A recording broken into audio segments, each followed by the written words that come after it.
Hi, good morning, and welcome to the ZP Vlog on Podcast. We do this vlog on podcast every Sunday at 8 a.m. London time, and it's really just a sort of wrap up from the news from ZP for this week. Um, a little note that we put out there this week was really about cyclovoltammetric stripping, CVS. Now, at ZP, we're very familiar, obviously, with sort of voltammetry techniques, and we're also very familiar with a technique called anodic stripping voltammetry. And so, CVS and anodic stripping voltammetry have a lot of similarities. But CVS, cyclic voltammetric stripping, is more synonymous or more associated with testing in the printed circuit board industry, PCB. So, as many of you know, you're engineers and scientists, that PCB, printed circuit boards, is a very high volume, very, let's say, used technique for manufacturing, specifically, as the name says, printed circuit boards. And in there, they do things like copper deposition, and they want to know that sort of copper is going to deposit in the right way. So they have in the baths levelers and brighteners and inhibitors. Materials that help the copper not only deposit, but deposit in a kind of controlled manner. And you want to kind of know how well that bath is working. And so cyclic voltammetric stripping is a way of taking the contents of the bath, just a small drop, let's say, and analyzing it and make sure that essentially the bath is working correctly. So we did put out a note about CVS last week, and I think we intend to also put out some animations around CVS as well. If you're watching the vlog version of this, you'll kind of notice a commonality in terms of we're using a lot of video that's very similar on some of these articles. I'll come back to that in a minute. But something that we are talking about is total antioxidative status. So whether you can resist first of all, oxidative stress.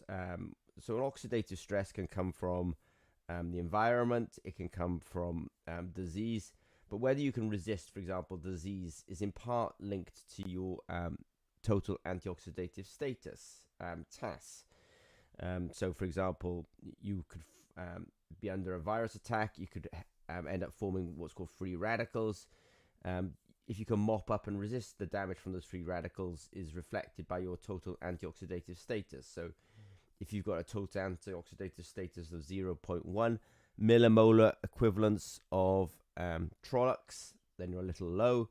And if you've got 3 millimolar or 5 millimolar, then you're higher and you're more likely to be able to resist the the oxidative attack. So total antioxidative status is this kind of generic way of just understanding your status. It's not molecule specific. It's just saying if this person undergoes some sort of disease or sort of environmental attack, how well will they resist damage to their tissue and their genetic material? And the total antioxidative status is a way of doing that. And all that said, at ZP we do have platforms for actually measuring this. Something that we will refer to a lot these days is SenseIt-All. SenseIt-All is a platform from ZP that works with a lot of sensors, including our TAS sensor. And I realize I'll come off that slightly because I do have a better sort of note regarding that in a bit. But so far we've talked about cyclic voltammetric stripping. This is a sort of industry test for knowing about copper plating, total antioxidative status. This is a biological test for knowing whether you can resist free radical attack or oxidation. Now don't forget, every Thursday at 8 a.m. London time we do a ZP Developer Zone webinar where we really cover all sorts of questions that come in during the week. The questions that have come in are sensors for troponin I, sensors around platinum group metals, operational life of a CGM, continuous glucose monitor that is. We talked about technologies for propofol. We talked about custom screen printed electrodes. We talked about fructose sensors. We talked about sampling. We talked about functionalizing a screen printed electrode. We talked about measuring pH and oxygen. We also talked about TAS sensors. We also talked about sensors for blood gas analyzers. We also talked about measuring sodium in the lab. So that was like a 40-minute webinar this week, and we spoke very fast, so got through a lot of material in a very short amount of time. But if you have any technical questions of ZP, really don't hesitate to reach out to us through the through our website, and you'll probably find that we'll answer your questions in a in an anonymous fashion during that webinar. Also, at ZP, we have had it for a while, but we have a glycerol sensor. It's called an IVD, an in vitro diagnostic.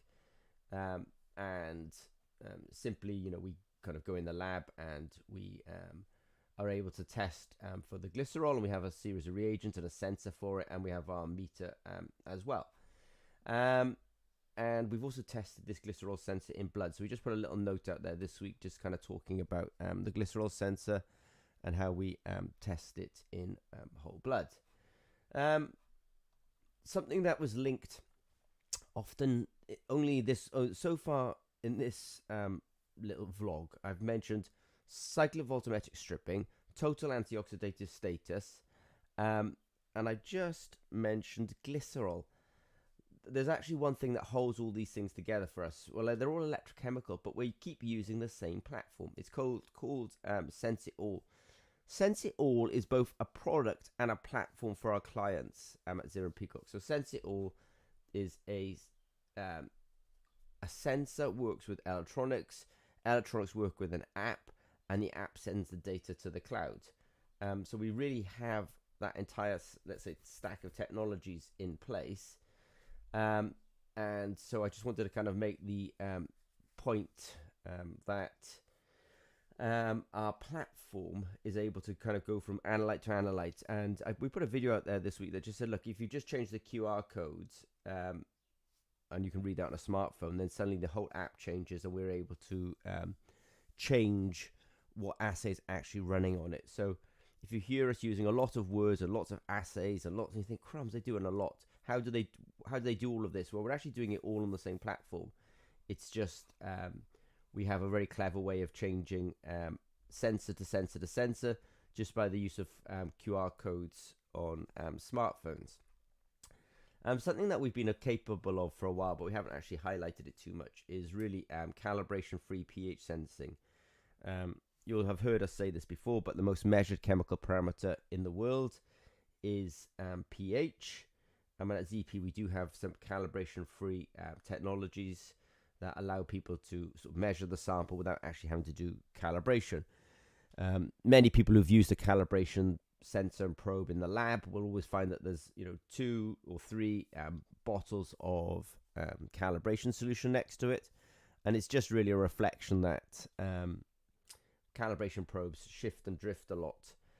But we do have a technology for making that calibration free, and we've just kind of put some data onto the website to really reflect that. We also got some really nice data in this week from essentially a non-human subject, where we were continuously measuring the glucose in this essentially live animal through one of our technologies. And so at ZP, we're really kind of expert at continuously monitoring glucose, and we just put out some really nice data that the team had actually gathered on CGM. So I think that for us this week, that kind of wraps it up a little bit. But if I was to summarize, if you've got technical questions for ZP, reach out to us. We do cover them every Thursday, 8 a.m. London time in our free webinar for our ZP Developer Zone. And really, if you've got an analyte or an assay in mind and you're wondering if ZP can help, I think there's a 90% chance we probably can help.